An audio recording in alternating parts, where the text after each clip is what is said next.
Ms. Halbert, you have the floor. Thank you, Mr. Chair. I just have to say that I'm just shocked today. I'm not sure. I've seen new money put on the table. I've seen money turned down, raises turned down. No one has reached out to talk to me over the course of the week. So all of these gentlemen are talking about who all they've talked to. I'm like some of you sitting in the audience. I'm just kind of baffled at all of this. It's just baffling. And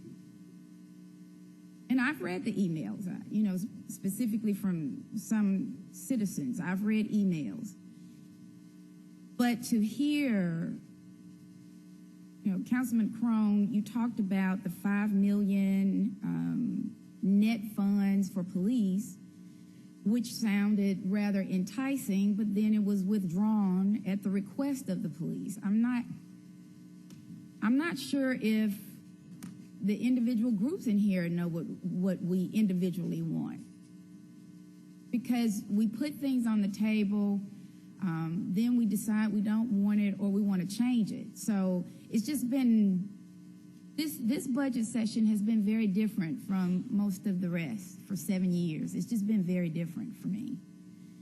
And again, Mr. Chair, at this point, we're talking about the main motion, which was the 2% for police and fire, and I'm asking for clarification.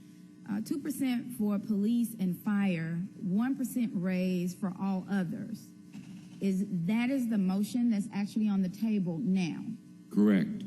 And of all of the other things that initially were brought to the table, which could have, we could have had a range of 3% across the 3% raise across the board, taking some of the unfunded position money, $5 million, and using that. So all of that has now been turned down. Correct, Mr. Chair? All of that. For the maker of the motion, I believe that's correct. That is correct. At this point, Mr. Chair, and I did agree with Councilman Collins that we should have heard the impasse issues because all of them were not specifically addressed. And that's why I voted in support of that.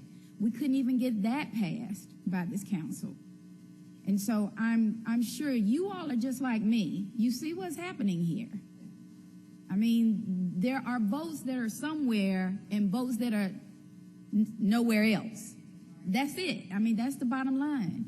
And so, Mr. Chair, unless somebody has something different to offer, then, are we at the point of calling for the question?